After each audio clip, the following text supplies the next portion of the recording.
Ini saya sudah buat rancangan untuk aksi nyata saya di modul HT4 budaya positif. Tujuannya, tolak ukurnya, kemudian ini tindakannya. Saya ingin sosialisasi dengan teman-teman Pak. Silakan, kapan pelaksanaannya? Minta izin ya Pak, boleh Pak? Terima kasih. Dimulai. Nah,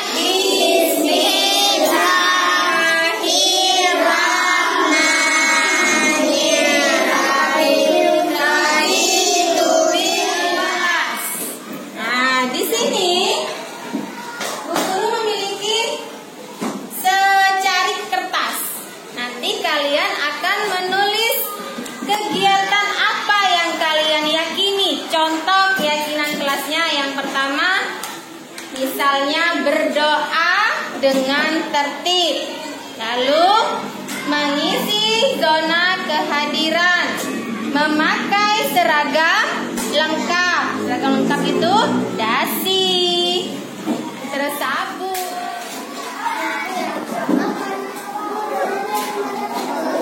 Ini ada Bapak satu atau dua, silakan. Yuk, silakan dimulai menulis. Iya, ada Bapak, silakan menulis satu atau dua yang kalian yakini. Tempel di sini. Ya, nanti di.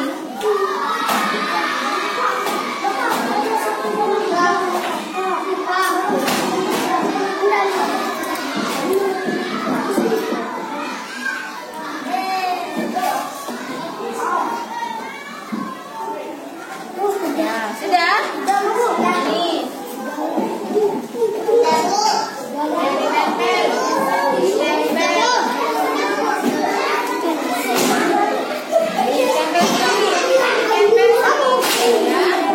Sudah diberi isolasi tempel sendiri. Yang sudah menempel silakan kembali ke tempat duduknya.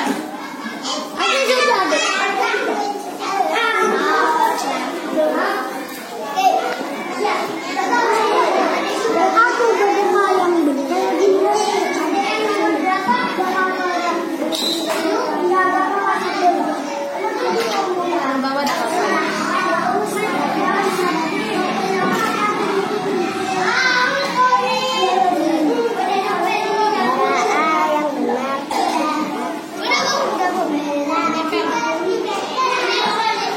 kayak gini Bu Mary. Ya, kayak gitu Rafa. Ini ditekan dulu.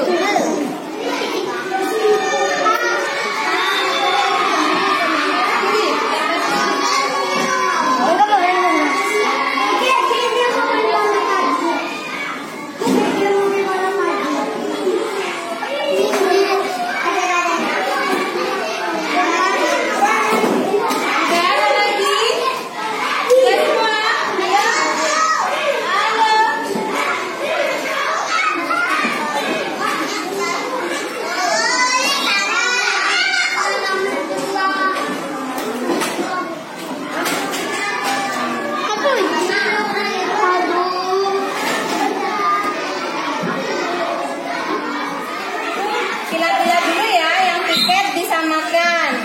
Tiket. Lalu menghormati teman, memakai baju seragam, berdoa yang benar, mengerjakan tiket, berdoa yang benar, selalu berdoa, saling menghormati, mengisi zona kehadiran, berdoa, mengisi kehadiran, saling menghormati, melakukan piket, mengisi zona kehadiran,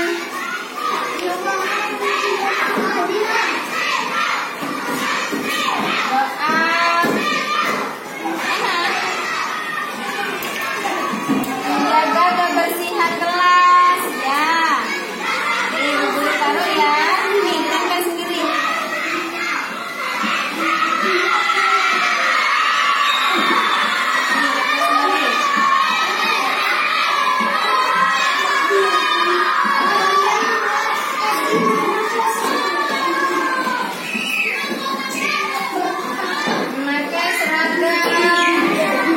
selalu berdoa, menjaga kebersihan, mengisi zona. Kita lakukan bersama-sama. Yang pertama, berdoa. Berdoa di sini artinya berdoa sebelum belajar dan setelah belajar. Berdoa dengan tertib. Lalu yang kedua, memakai seragam lengkap.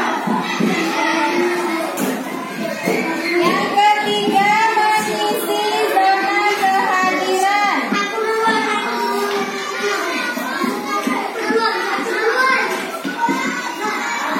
Yang keempat,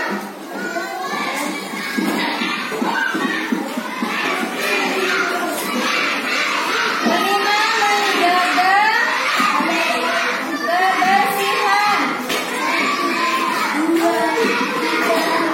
Lalu yang keenam, mendengarkan.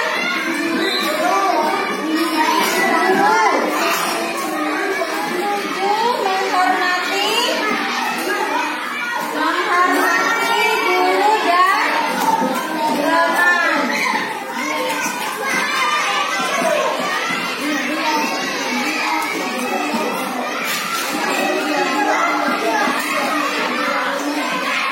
Oke, perhatikan keyakinan kelas yang sudah kita bisa ya? Kita menghormati guru dan teman. Ya, yuk kita menyanyikan lagu dulu 4 kata ajaib. 1, 2, 3. Oke, tepuk tangan kita semua.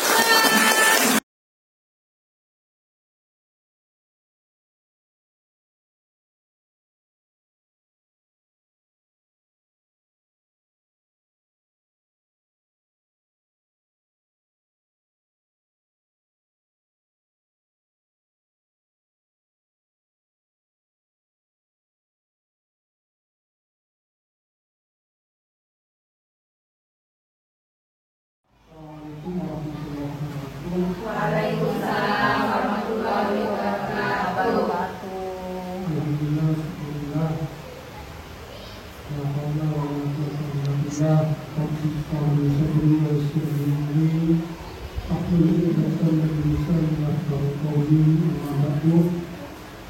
Yang hormat Bapak Guru SDN 91, puji syukur kepada Allah Subhanahu wa Ta'ala. Pada siang hari ini kita diberi kesehatan, kesempatan sehingga kita bisa melaksanakan kegiatan pengembangan hasil PPT angkatan ke-7 budaya positif. Mudah-mudahan kegiatan ini bisa bermanfaat untuk kita semua dan bisa dikembangkan oleh Bapak Ibu Guru CGP sehingga pendidikan di Indonesia khususnya Kerasan, Kota Kerasan dapat berkembang dengan baik. Mungkin itu yang bisa saya sampaikan. Kurang lebihnya mohon maaf. Selamat berkarya teman-teman. Saya beri Assalamualaikum warahmatullahi wabarakatuh. Waalaikumsalam warahmatullahi wabarakatuh. Assalamualaikum warahmatullahi wabarakatuh.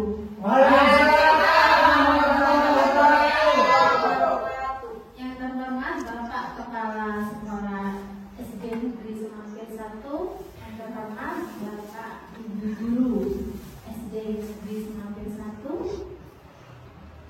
Perkenalkan, saya Meli Atlika. Di sini saya akan menyebarkan pemahaman dan pengalaman penerapan budaya positif di di SD Negeri Semakin 1. Halo Bapak Ibu guru hebat. Halo. Hai. Mari bersama kita bisa membentuk budaya positif di sekolah kita tercinta. Mari mencoba. Mau mencoba? Nah, di sini kita akan mencoba apa yang akan Bapak Ibu lakukan jika barang kesayangan dan berharga diminta oleh orang lain dengan berbagai macam cara. Misalnya dengan mengancam, merayu, menyuap, bisa juga dengan menghardik. Apa yang akan Bapak Ibu guru lakukan? Dikasihkan, mau diberikan. Diberikan. Marah. Oke. Akankah Bapak Ibu memberikannya? Tidak. Tidak akan. Apapun yang Bapak Ibu guru lakukan, maka semua itu berdasarkan teori kontrol dari Dr. William Glasser. Yang pertama adalah ilusi guru mengontrol murid. Yang kedua, ilusi bahwa semua penguatan positif, efektif, dan bermanfaat. Yang ketiga, ilusi bahwa kritik dan membuat orang merasa bersalah dapat menguatkan karakter. Yang keempat, ilusi bahwa orang dewasa memiliki hak untuk memaksa. Yang pertama, ilusi guru mengontrol murid. Pada dasarnya kita tidak dapat memaksa murid untuk berbuat sesuatu jikalau murid tersebut memilih untuk tidak melakukannya. Walaupun tampaknya guru sedang mengontrol perilaku murid. Hal demikian terjadi karena murid sedang mengizinkan dirinya dikontrol. Saat itu, bentuk kontrol guru menjadi kebutuhan dasar yang dipilih murid tersebut.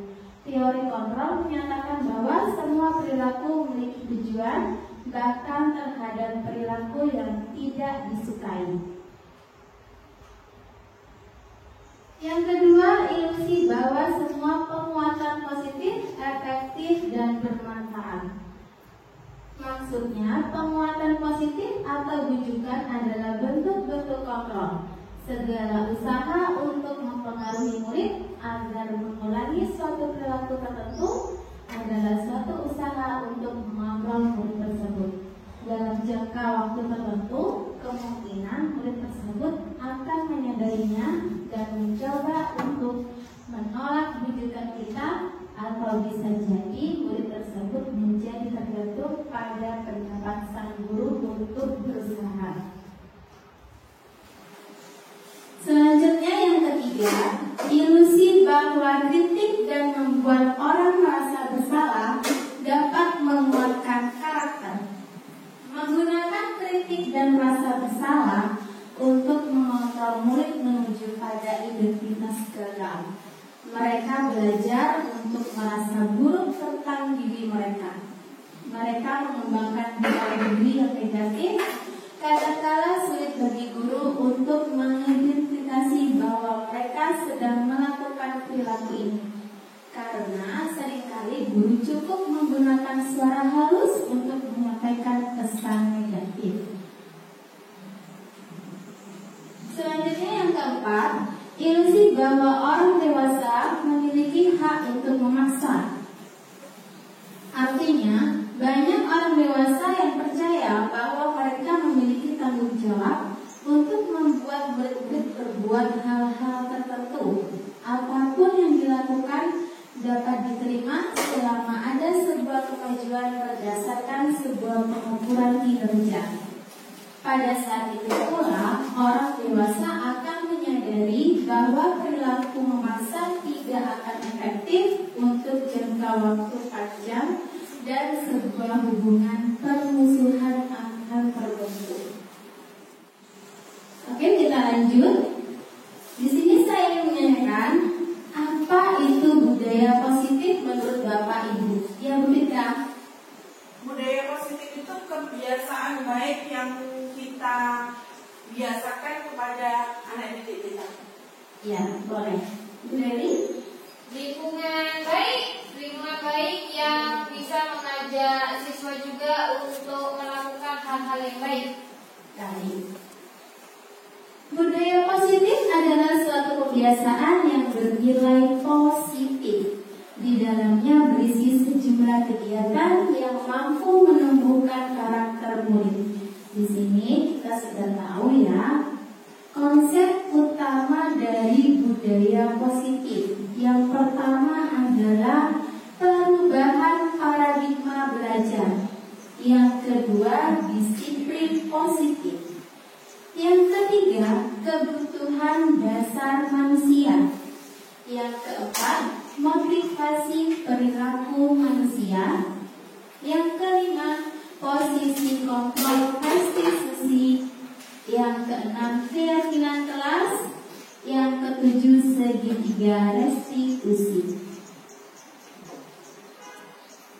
Di sini saya akan menanyakan bagaimana cara Bapak Ibu guru di SD Negeri Semampir 1 ini dalam mewujudkan siswa yang berkarakter pelajar Pancasila.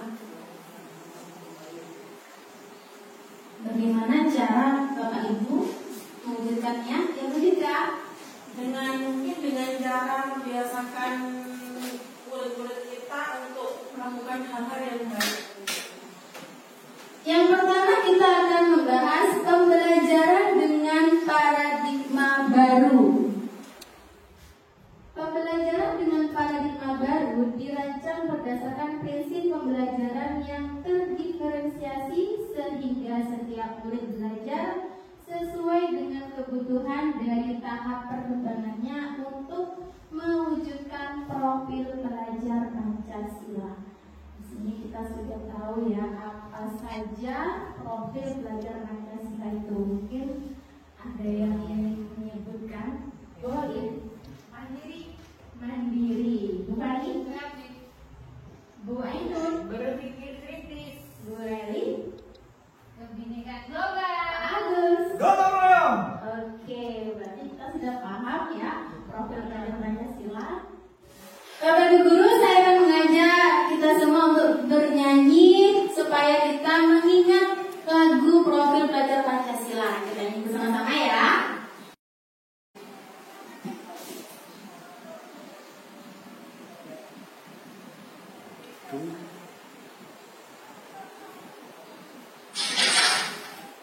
Irama lagu Potong Bebek Angsa.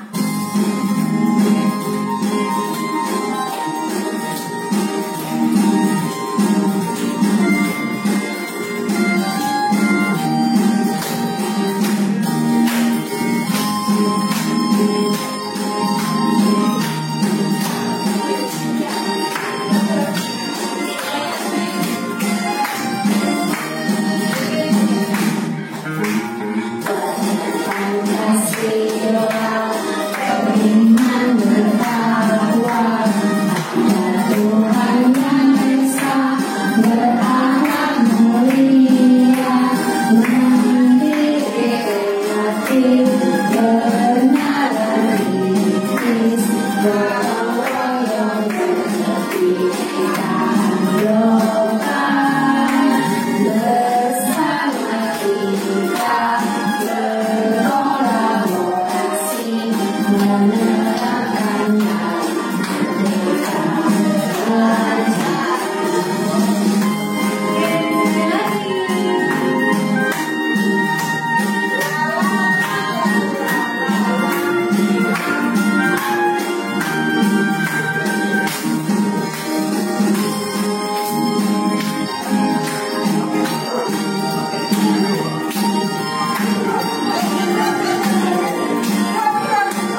tadi kita sudah mengenal ada 6 profil pelajar Pancasila yang harus bersama-sama kita terapkan dalam Merdeka Belajar yang akan kita laksanakan di setiap kegiatan pembelajaran kita di kelas.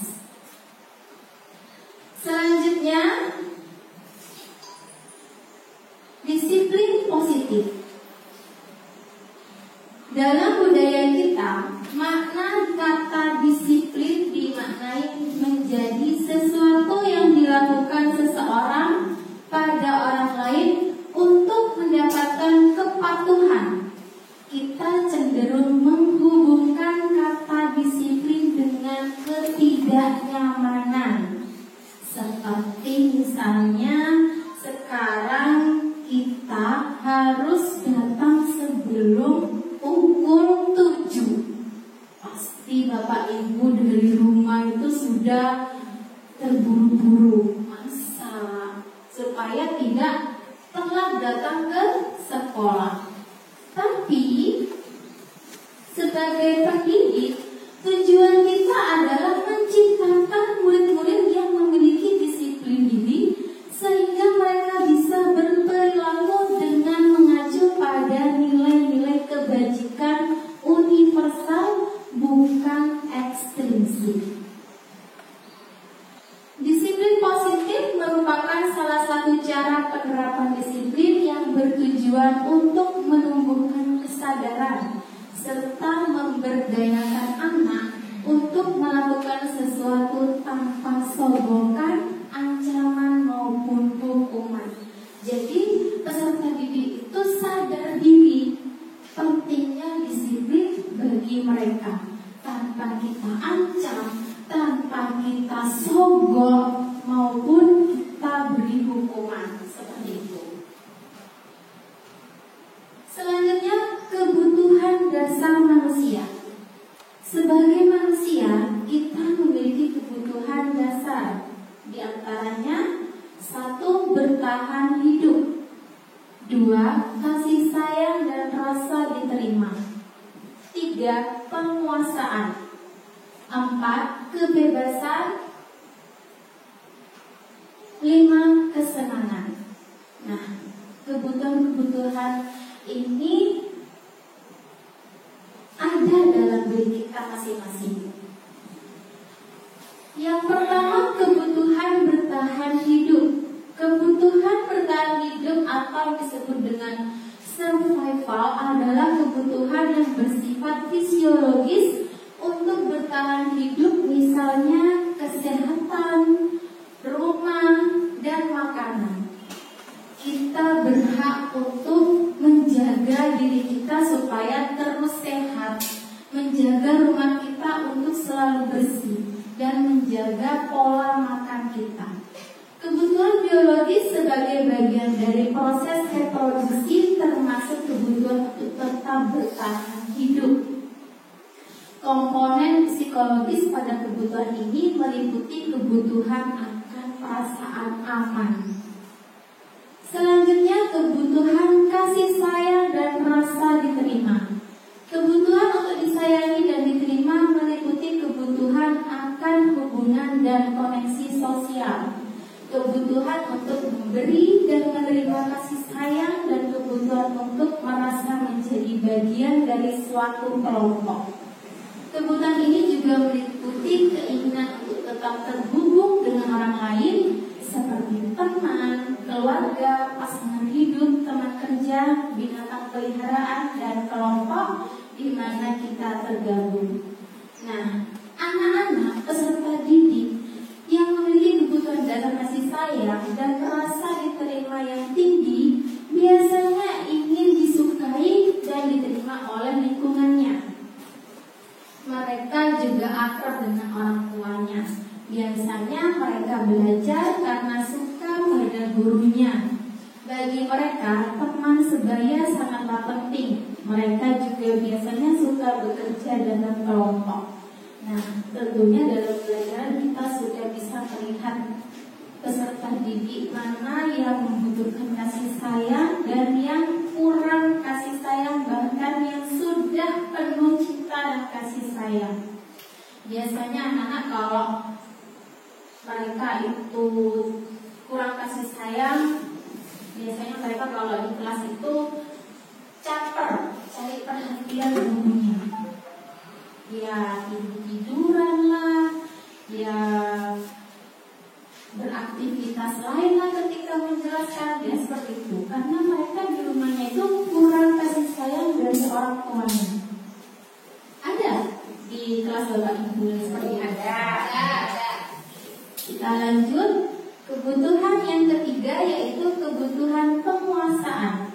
Kebutuhan ini berhubungan dengan kekuatan untuk mencapai sesuatu, menjadi kompeten, menjadi terampil, diakui atas prestasi dan keterampilan kita, didengarkan dan memiliki rasa harga diri.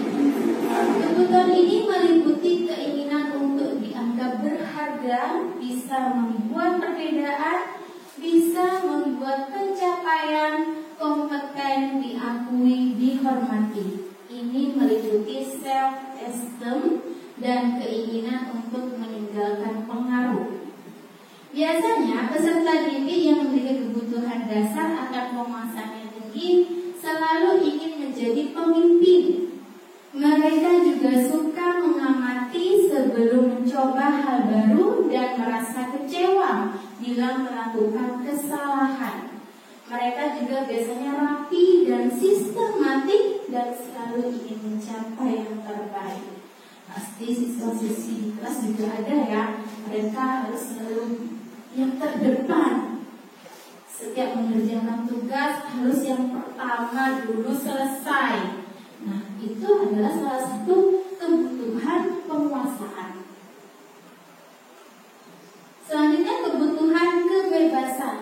Kebutuhan untuk bebas adalah kebutuhan akan kemandirian, otonomi, memiliki pilihan dan mampu mengendalikan arah hidup seseorang. Anak-anak dengan kebutuhan kebebasan yang tinggi menginginkan pilihan. Mereka perlu banyak bergerak, suka mencoba-coba, tidak terlalu terpengaruh orang lain dan senang mencoba hal baru dan menarik. Banyak ya peserta didik yang di sini selalu penasaran, apa sih itu? Akhirnya mereka itu terus mencoba. Jadi kita harus selalu membimbing mereka untuk selalu termotivasi dalam mencoba hal-hal baru. Selanjutnya kebutuhan kesenangan. Kebutuhan akan kesenangan adalah kebutuhan untuk mencari kesenangan, bermain dan tertawa. Bayangkan hidup tanpa kenikmatan apapun. Betapa menyedihkannya ya Bapak Ibu. Kalau kita itu selalu sedih, selalu dilema, selalu galau, apa yang terjadi pada diri kita? Stres. Nah, jadi kita juga butuh untuk bersenang-senang. Contohnya seperti jalan-jalan. Jadi kita akan terbawa suasana yang membuat jiwa kita itu menjadi senang. Ya, contohnya tadi Bu Inun bilang healing. Kita juga perlu healing. Gleiser menghubungkan kebutuhan akan kesenangan dengan belajar. Semua hewan dengan tingkat intelijensi tinggi seperti anjing, lumba-lumba, primata dan lain-lain itu dalam bermain. Saat mereka bermain, mereka mempelajari keterampilan hidup yang penting. Nah, manusia tidak berbeda. Sama juga dengan anak-anak. Dengan kebutuhan dasar kesenangan yang tinggi, biasanya ingin menikmati apa yang dilakukan. Mereka juga bisa berkonsentrasi tinggi saat mengerjakan hal yang disenangi. Mereka suka permainan dan suka mengoleksi barang, suka bergurau, suka melucu dan juga menggemaskan. Bahkan saat mereka bertingkah laku buruk, mereka masih terlihat lucu. Ini terjadi pada peserta didik kita ya Bapak Ibu. Kemarin itu yang lagi viral itu adalah permainan lato-lato. Nah, mereka itu begitu senang sejenak mereka itu akan melupakan gadget. Biasanya mereka kan di mana-mana selalu gadget, dikit-dikit gadget. Nah, karena ada lato-lato juga ada hikmahnya. Mereka sejenak melupakan gadget. Walaupun suara lato-lato itu terngiang-ngiang di telinga kita, tapi mereka itu selalu senang dalam memainkannya.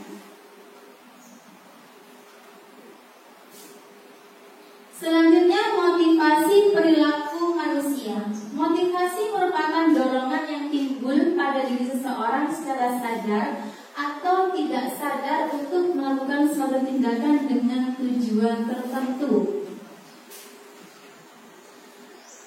Tujuan motivasi: menghindari ketidaknyamanan dan hukuman.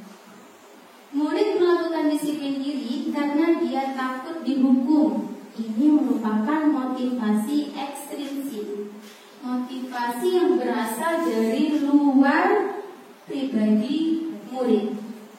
Selanjutnya, tujuan motivasi untuk mendapatkan imbalan atau penghargaan dari orang lain. Murid melakukan disiplin diri karena dia ingin mendapatkan imbalan. Jadi ini merupakan motivasi ekstrinsik. Yang ketiga, menghargai nilai-nilai kebajikan diri sendiri. Murid melakukan disiplin diri karena sadar akan nilai kebajikan dirinya.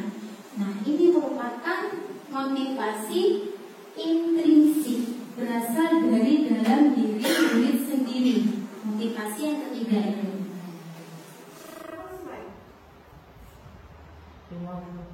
Nah, di sini sekarang saya ingin bertanya, setujukah Bapak Ibu guru dengan beberapa pernyataan berikut? Hukuman dapat mendisiplinkan anak, seperti meminta anak untuk berdiri di depan, membersihkan kamar mandi. Setuju tidak? Tidak. Tidak.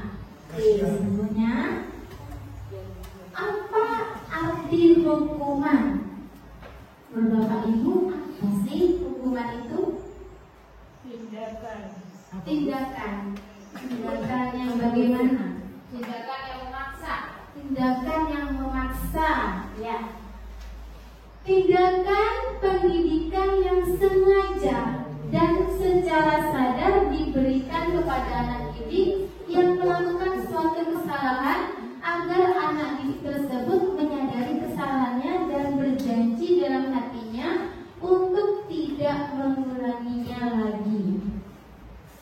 Nah, sekarang apa arti penghargaan? Menurut Bapak Ibu, apa itu penghargaan? Memberikan hadiah, memberikan hadiah, memberikan reward, seperti itu. Ya, ujian. Oke, penghargaan adalah sesuatu yang diberikan pada perorangan atau kelompok jika mereka melakukan suatu keulungan di bidang tertentu. Jadi kalau misalnya ada yang berprestasi, kita pasti akan memberikan mereka penghargaan. Kemudian apa arti konsekuensi? Menurut Bapak Ibu, apa itu? Sesuatu yang menjadikan lebih baik. Sesuatu yang menjadikan lebih baik. Oke. Terus, proses pengubahan sikap dan tata laku seseorang atau kelompok orang dengan menunjukkan akibat dari tindakan yang dilakukannya. Nah, terakhir, apa arti restitusi? Mungkin Bapak Ibu pernah mendengar restitusi itu apa?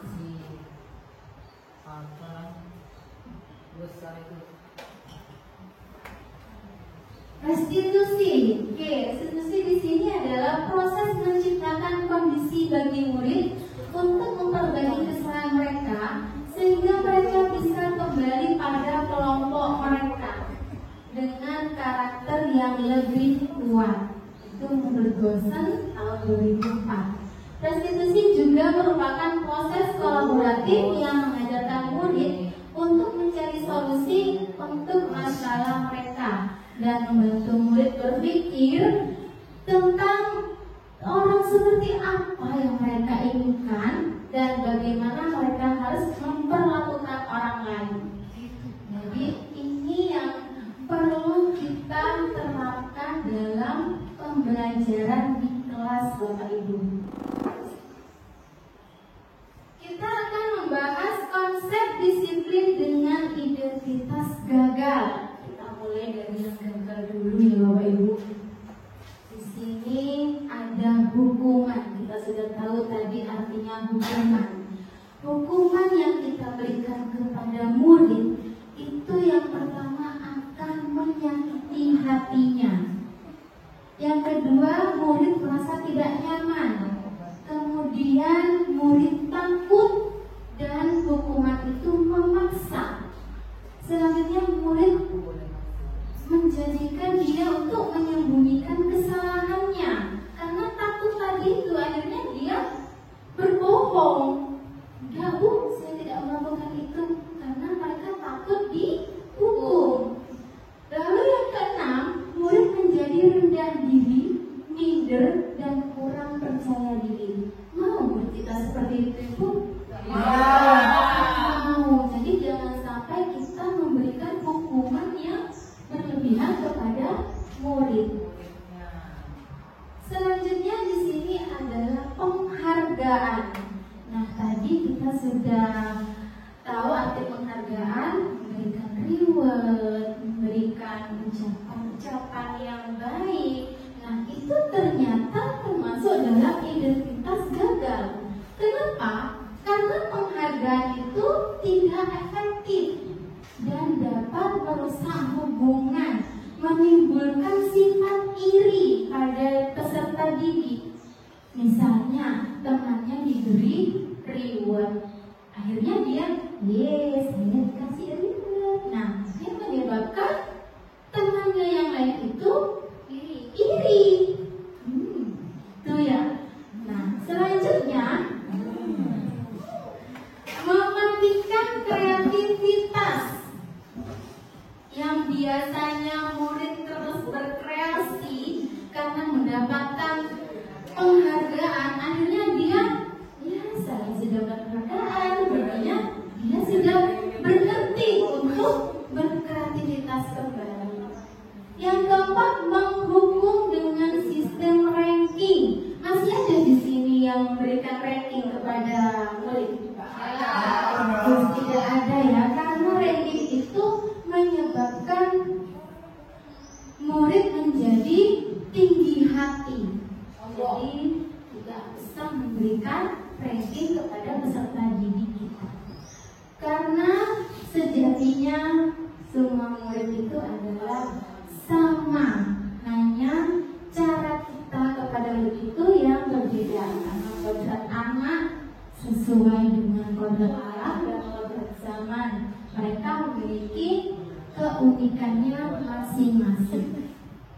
Selanjutnya yang kelima, penghargaan itu dapat merampas hak dan dalam menghargai dirinya, merampas hak menghargai dirinya. Kita lanjut ke konsep disiplin dengan identitas sukses. Kita tadi sudah mengetahui apa itu konsekuensi. Nah, konsekuensi yang kita berikan kepada murid itu dapat memberikan penguatan jangka pendek. Yang kedua, perlu adanya monitoring berkelanjutan. Jadi kita harus terus-terusan mengawasi murid itu. Tetapkah berbuat baik seperti itu? Yang ketiga, perlu adanya stimulus dan respon umpan balik. Yang keempat, murid menghormati peraturan. Yang kelima, kehilangan waktu untuk merenungi kesalahan. Dan restitusi. Apabila kita memberikan restitusi kepada murid, maka murid tersebut akan bertanggung jawab untuk perilakunya. Yang kedua, fokus pada pemecahan masalah jangka panjang. Yang ketiga, murid menghormati dirinya dan orang lain. Yang keempat, teori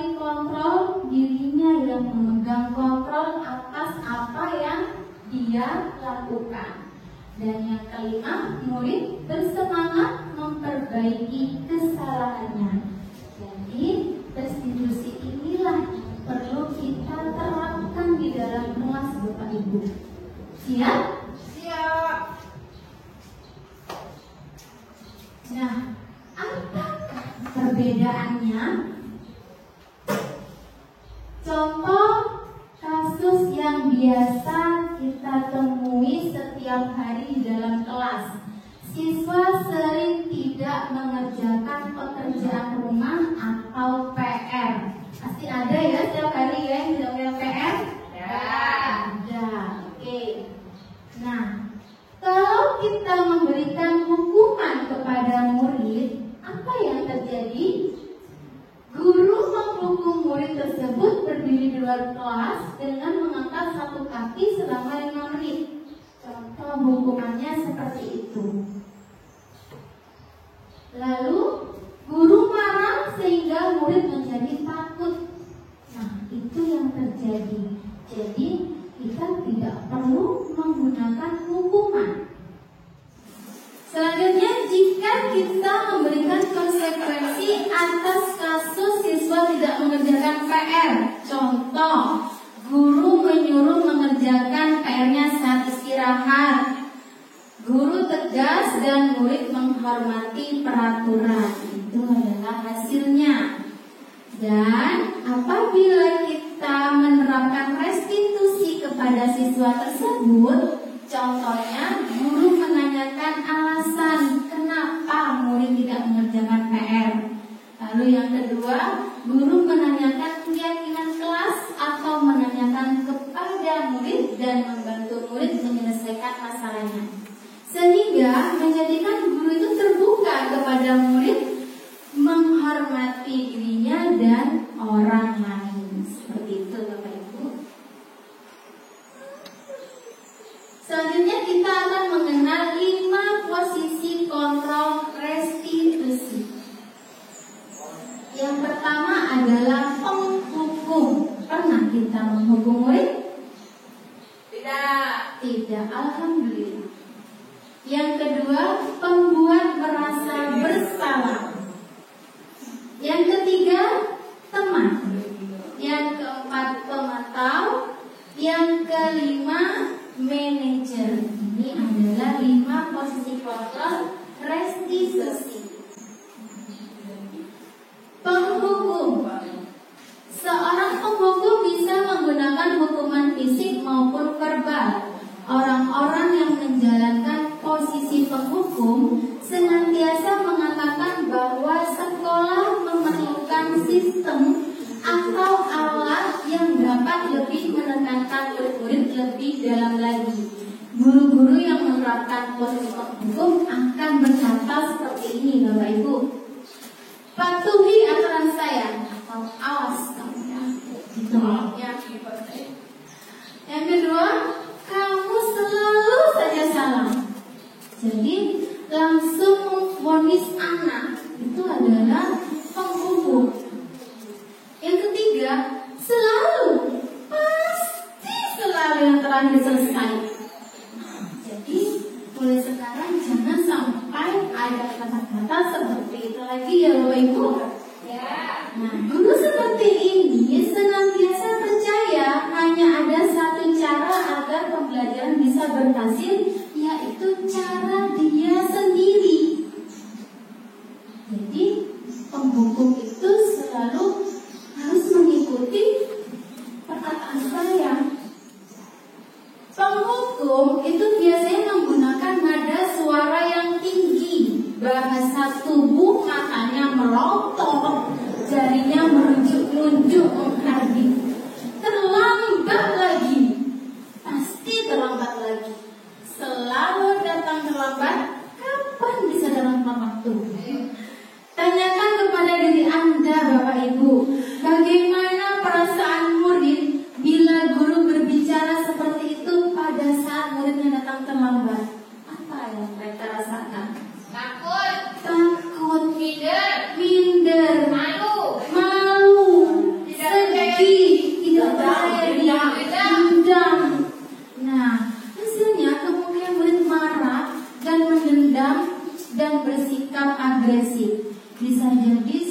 sudah kembali duduk, murid tersebut akan mencoret-coret bukunya atau meja tulisnya. Lebih buruk lagi, sekolah-sekolah murid melihat motor atau mobil bapak ibu guru akan menggores kendaraan tersebut dengan paku. Nah, itu lebih bahaya lagi bapak ibu. Jadi itu dendam. Sampai kita menjadi penghukum bagi peserta didik ya bapak ibu. Oke, sekarang kita lanjut membuat merasa bersalah. Pada posisi ini biasanya guru akan bersuara lebih lembut. Pembuat rasa bersalah akan menggunakan keheningan yang membuat orang lain merasa tidak nyaman, bersalah atau rendah diri. Kata-kata yang keluar dengan lembut akan seperti ini jawabannya. Ibu sangat kecewa sekali dengan kamu. Berapa kali bapak harus memberitahu kamu ya? Dia lembut tapi ada penekanan, menohok. Ya.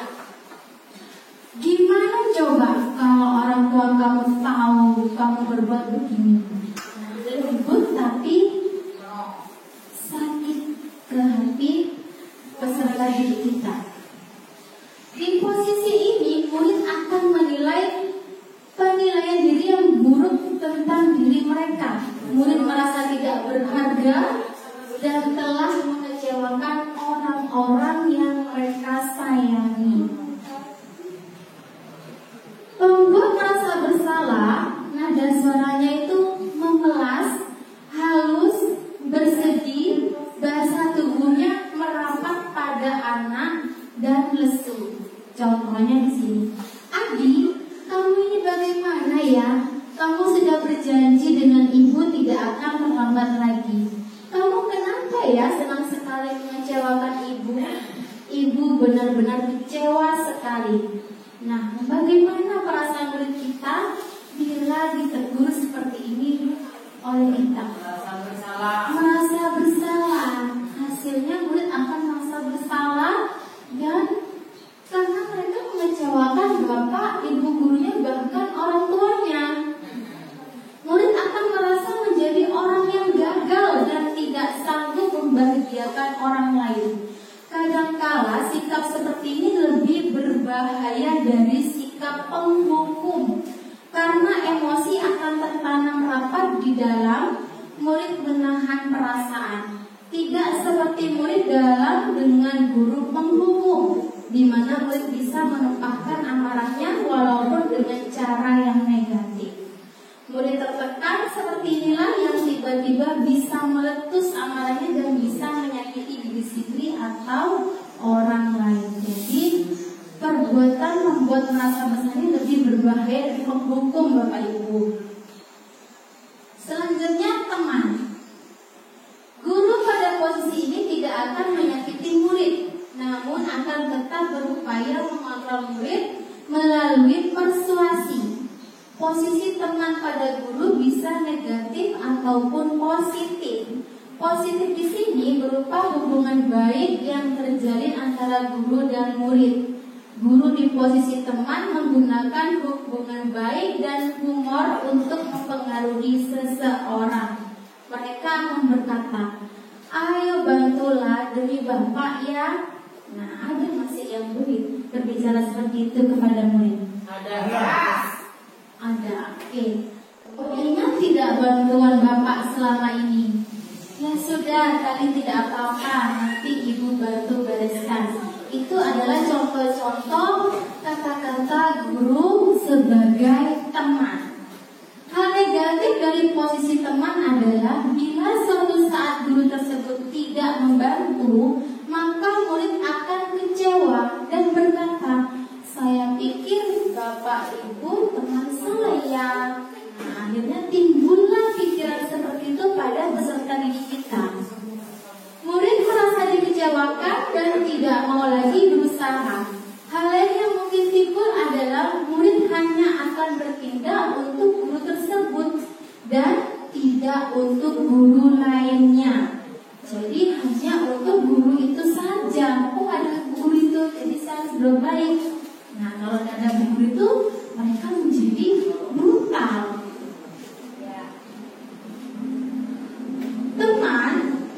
suaranya tuh ramah, akrab, dan bercanda. Bahasa tubuh merapat pada murid, mata dan senyum jenaka. Contohnya di sini, Adi, ayolah, bagaimana sih kamu? Kemarin kamu sudah janji ke Bapak, bukan? Kenapa terlambat lagi? Sambil tertawa ringan. Ya sudah, tidak apa-apa. Duduk dulu sana, nanti Pak Guru bantu kamu ini. Sambil senyum-senyum. Nah, hasil yang didapatkan murid dari sikap guru yang seperti itu yaitu adalah murid akan merasa senang dan akrab dengan gurunya.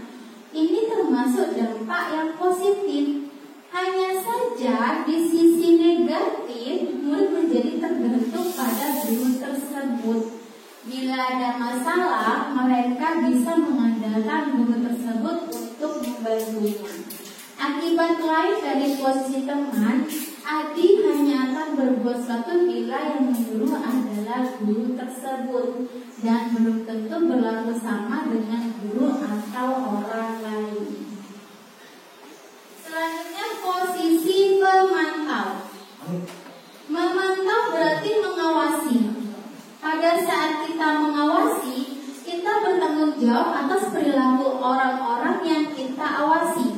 Posisi pemantau berdasarkan pada peraturan-peraturan dan konsekuensi. Dengan menggunakan sanksi atau konsekuensi, kita dapat memisahkan hubungan pribadi kita dengan murid. Sebagai seorang yang menjalankan posisi pemantau, pertanyaannya adalah peraturannya apa? Apa yang telah kamu lakukan? Sanksi atau konsekuensinya apa? Seorang pemantau sangat mengandalkan penghitungan catatan data yang dapat digunakan sebagai bukti atas perilaku seseorang. Pemantau biasanya menggunakan nada suara yang datar, bahasa tubuh yang formal. Sini contohnya. Adi, tahukah kamu jam berapa kita memulai? Tahu, Pak. Kamu terlambat 15 menit. Apakah kamu sudah mengerti konsekuensi yang dilakukan bila terlambat? Paham, Pak. Saya harus tinggal kelas pada jam istirahat nanti dan mengerjakan tugas ketertinggalan saya. Ya, benar. Nanti pada saat istirahat, kamu harus tinggal di kelas untuk menyelesaikan tugas yang tertinggal tadi. Saya tunggu. Nah, hasil yang didapatkan apabila kita menggunakan posisi pemantau kepada murid, yaitu murid memahami konsekuensi yang harus dijalankan karena telah melanggar salah satu peraturan sekolah. Guru tidak menunjukkan suatu emosi berlebihan, menjadi marah dan membuat mereka berbuat salah. Murid tetap dibuat tidak nyaman, yaitu dengan harus tinggal kelas pada waktu jam istirahat dan mengerjakan tugas. Nah, yang terakhir adalah posisi manajer. Manajer adalah posisi di mana guru tersebut sesuatu bersama dengan murid, mempersilakan murid mempertanggungjawabkan perilakunya, mendukung murid agar dapat menemukan solusi atas permasalahannya sendiri. Seorang manajer telah memiliki keterampilan di posisi teman maupun pemantau dan demikian. Bisa jadi di waktu-waktu tertentu kembali pada kedua tersebut bila diperlukan. Namun, bila kita menginginkan murid-murid kita menjadi manusia yang merdeka, mandiri dan bertanggung jawab, maka kita perlu mengacu pada restitusi yang dapat menjadikan murid kita seorang manajer bagi dirinya sendiri. Nah, pada posisi manajer ini, murid diajak untuk menganalisis, namun dapat berkolaborasi dengan murid bagaimana memperbaiki kesalahan yang ada. Seorang manajer akan berkata, apa yang kita yakini? Nah, kembali kepada keyakinan kelas kita masing-masing. Apakah kamu meyakininya? Jika kamu meyakininya, apakah kamu bersedia memperbaikinya? Jika kamu perbaiki ini, hal ini menunjukkan apa tentang dirimu. Nah, tugas seorang manajer bukan untuk mengatur perilaku seseorang. Kita membimbing murid untuk dapat mengatur dirinya. Seorang manajer bukannya memisahkan murid dari kelompoknya, tapi mengembalikan mereka ke dalam kelompoknya dengan yang lebih kuat dan lebih baik. Oke, di sini ada contohnya, mungkin bisa kita praktekkan bersama ya, Bapak Ibu. Kita seolah menerapkan posisi kontrol kita sebagai manajer kepada murid. Ada yang menjadi guru dan ada yang menjadi adik. Bapak Agus menjadi adik, gurunya Bu Leli. Oke, kita praktik dulu di depan. Bagus.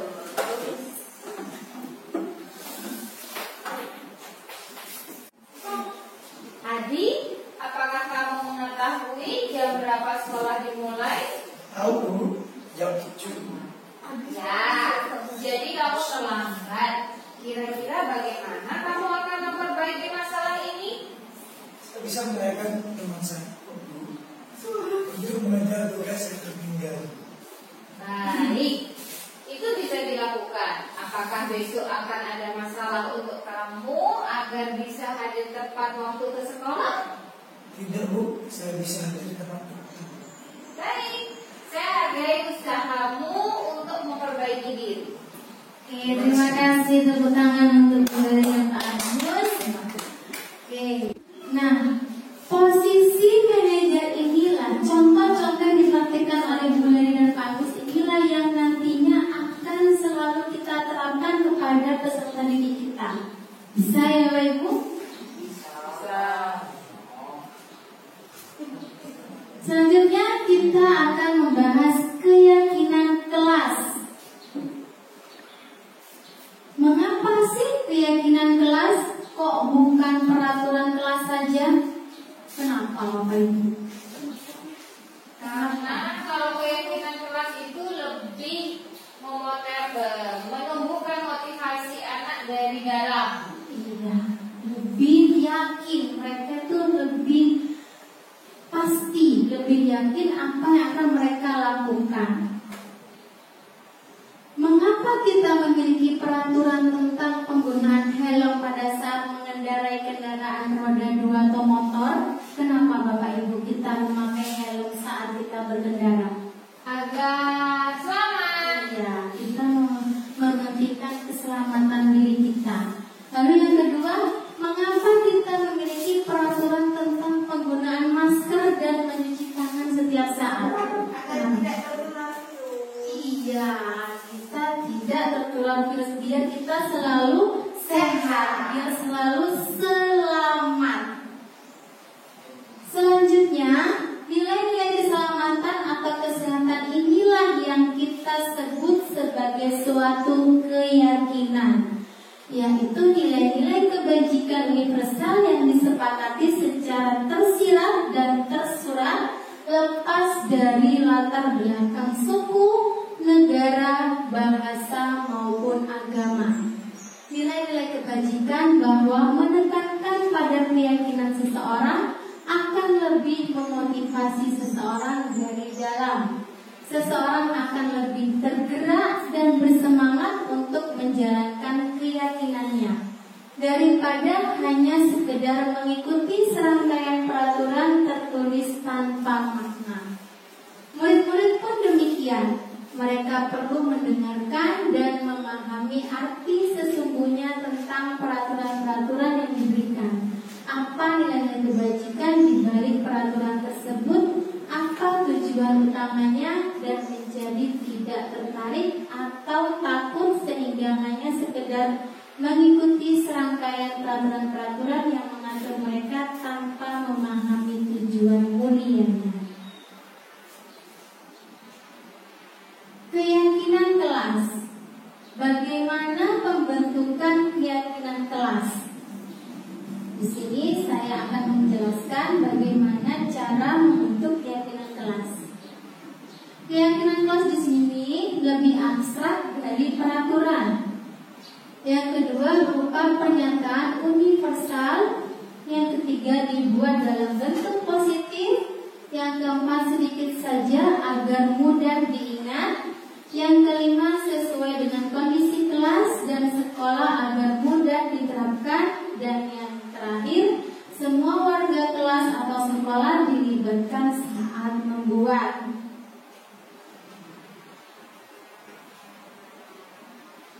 Di sini saya sudah membuat keyakinan kelas bersama peserta didik di kelas 2. Yang pertama, saya menjelaskan terlebih dahulu tentang keyakinan kelas. Lalu selanjutnya mereka menuliskan keyakinan kelas mereka masing-masing. Yang ketiga, mereka menempelkan keyakinan kelas. Dan yang terakhir, terbentuklah keyakinan kelas yang mereka yakini bersama.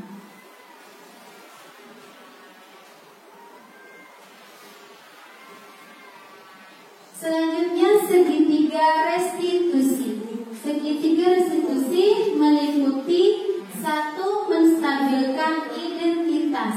Kita semua akan melakukan hal terbaik yang bisa kita lakukan. Yang kedua, validasi identitas yang salah. Semua perilaku memiliki alasan. Yang ketiga, menanyakan keyakinan. Kita semua memiliki motivasi internal. Di sini saya sudah menerapkan segitiga restitusi kepada peserta didik. Contohnya di sini ada murid yang lupa memotong kuku.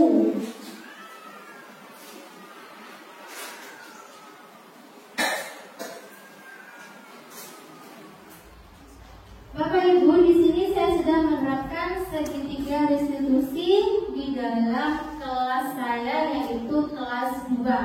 Kita simak terlebih dahulu. Guru akan mengecek kuku kalian karena keyakinan kelas kita adalah menjaga kebersihan dan kesehatan diri kita. Salah satunya adalah menjaga kebersihan kuku kita. Oke ya, sekarang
silakan identitasnya terlebih dahulu, menanyakan dulu kenapa kok lupa memotong kuku. Nah selanjutnya kita kaitkan bagaimana caranya supaya mereka itu disiplin dalam memotong kuku biar tidak lupa lagi. Dan yang terakhir, tanyakan keyakinan kelasnya itu apa kepada peserta didik. Itu adalah contoh yang pertama. Selanjutnya yang kedua, contoh yang kedua eksekusi yang sudah saya lakukan, yaitu sifat menjadi jadi berbicara saat pembelajaran. Saat saya menjelaskan, sifat itu berbicara sendiri penyampaiannya. Dibaca azam untuk ngobrol. Azam tanya anaknya sifat.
Dalam penerapan program disiplin positif, hendaknya guru memiliki standar kepribadian, profesional, dan sosial yang baik, di mana guru mampu berefleksi pada posisi kontrolnya saat ini, bagaimana perjalanan dirinya sebagai seorang among atau posisi manajer yang menuntun murid-murid menjadi insan yang mandiri, merdeka, dan bertanggung jawab. Ini berdasarkan standar nasional pendidikan. Semoga sesi belajar kita hari ini membawa manfaat sehingga dapat mewujudkan pelajar profil Pancasila dalam Merdeka Belajar. Salam Merdeka Belajar. Salam. SDN 91. Jaya, jaya, jaya, yes. Terima kasih Bapak Ibu. Kurang lebihnya saya mohon maaf. Dan akhir kata, wassalamualaikum warahmatullahi wabarakatuh. Waalaikumsalam.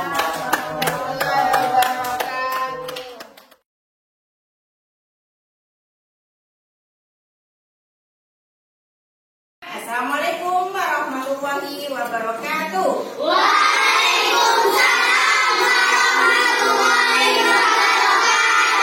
Nah, sebelum pembelajaran dimulai, kita berdoa bersama-sama terlebih dahulu ya.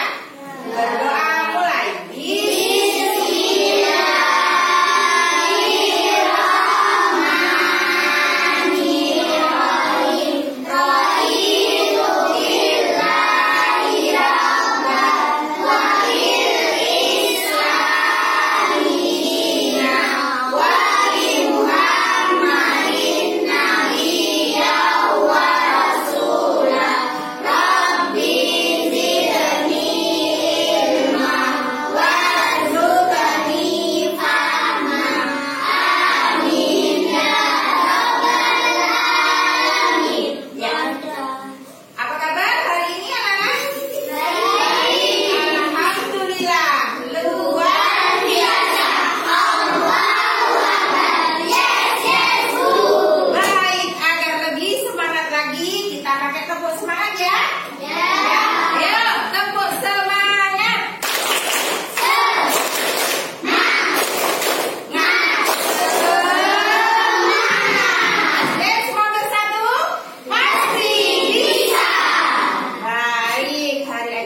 anak-anak sudah semangat semua, sudah siap untuk belajar.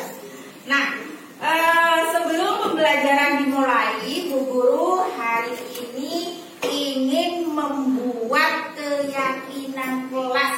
Kira-kira ada yang tahu apa itu keyakinan kelas? Oh, kesepakatan kelas. Kita kunci dulu ya. Apa lagi? Peraturan kelas. Apa lagi? Baik, betul. Keyakinan kelas itu hampir sama dengan kesepakatan kelas. Nah, keyakinan kelas ini hari ini kita akan buat secara bersama-sama, kita jalankan bersama-sama, dan kita harus punya apa? Tanggung jawab untuk menjalankan keyakinan kelas. Nah, contoh kira-kira keyakinan kelas itu seperti apa, anak-anak? Contoh keyakinan kelas itu seperti apa? Ada yang bisa? Pinter, berangkat sekolah tepat waktu. Apa lagi? Menjaga kebersihan kelas. Dan masih banyak lagi ya keyakinan kelas ya. Nah, agar kalian bisa menuliskan keyakinan kelas, Bu Guru di sini akan menyiapkan sebuah kertas. Kalian tulis keyakinan kelas apa yang akan kalian terapkan di kelas kita. Bisa? Iya. Silakan ditulis di sini ya. Posisinya berdiri, jangan miring ya.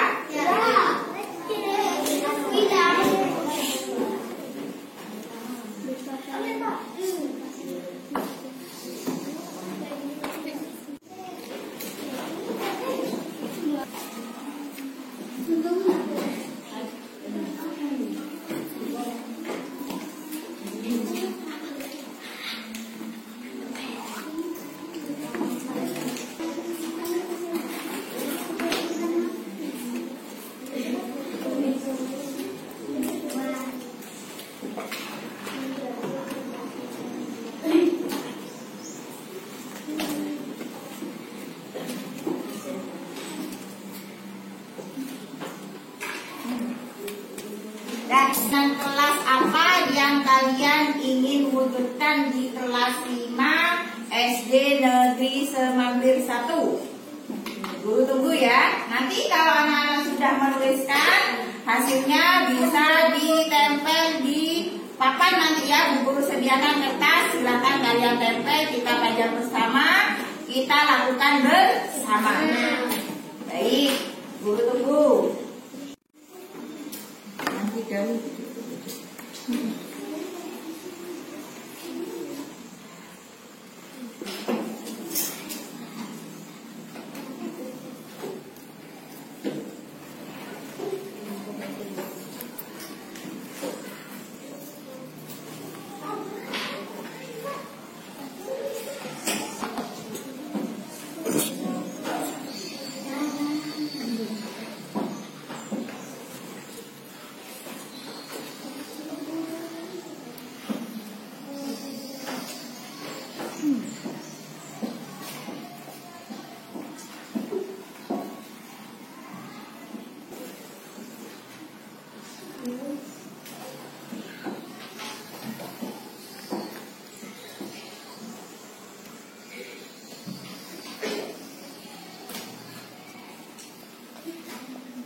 Baik anak-anak, hasil dari keyakinan kelas yang sudah kalian tulis nanti kalian bisa tempelkan di kertas yang Bu Guru pegang ini ya. Nanti bisa satu persatu maju untuk menempelkan keyakinan kelas yang sudah kalian tulis.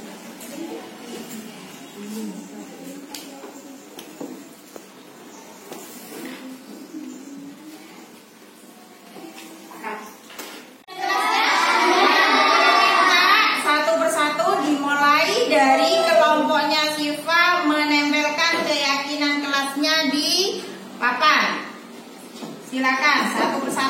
gantian.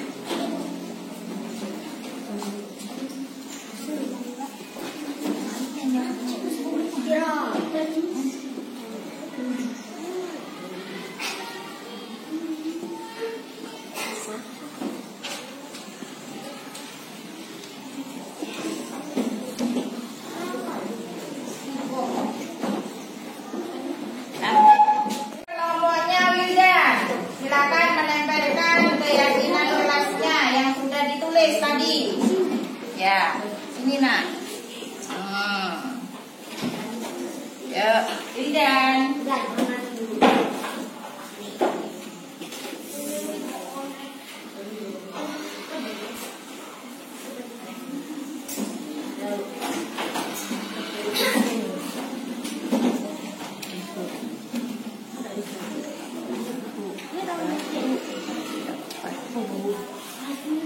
Ya, selanjutnya kelompoknya Mega. Silakan ditempel keyakinan kelasnya.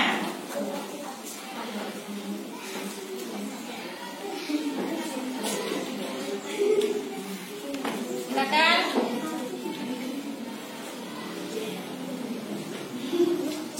Ini nak. Ya.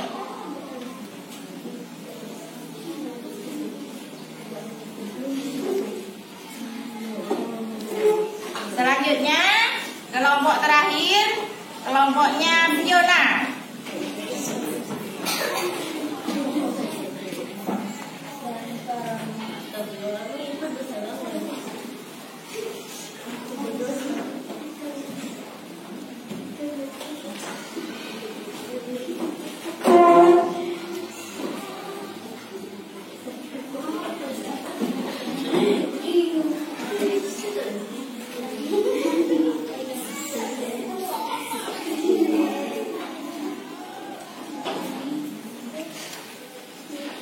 Terima kasih anak-anak sudah menuliskan keyakinan kelas. Nah, Bu Guru lihat salah satu keyakinan kelas yang sudah kalian tulis. Yang pertama, menjaga kebersihan kelas. Terus ada lagi hadir tepat waktu ke sekolah.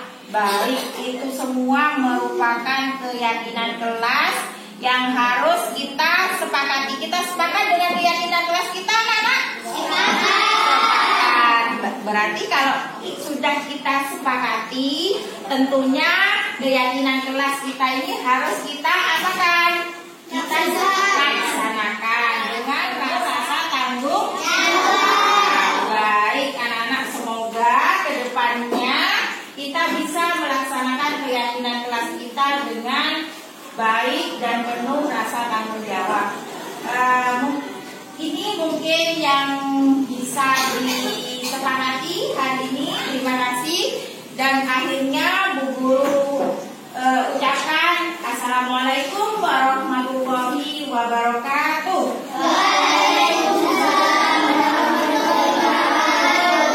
Tepuk semangat.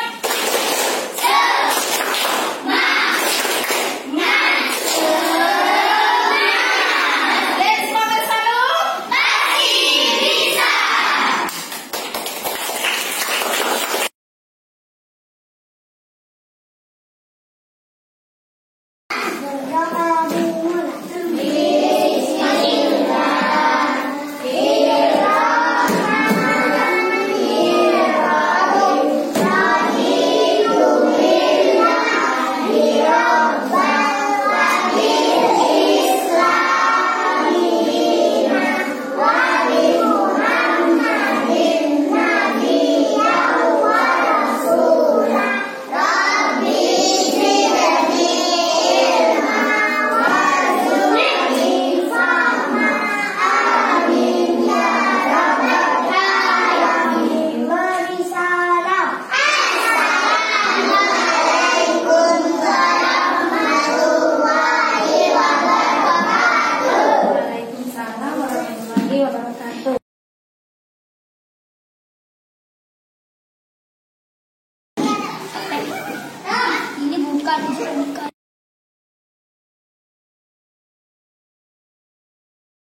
jawabannya.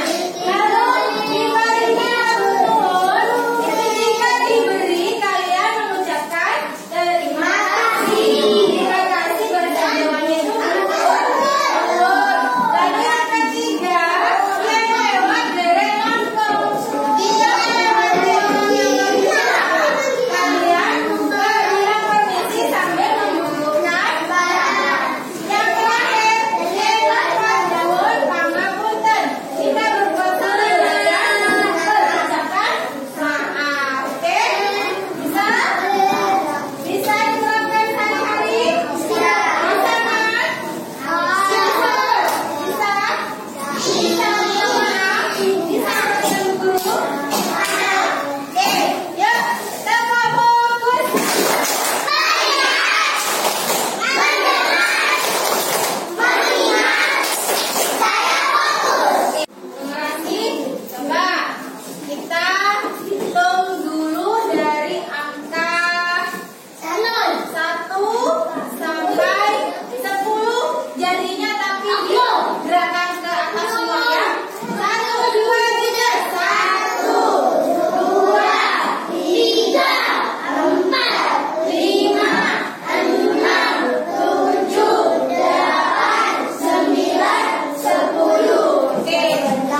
laba bergetar.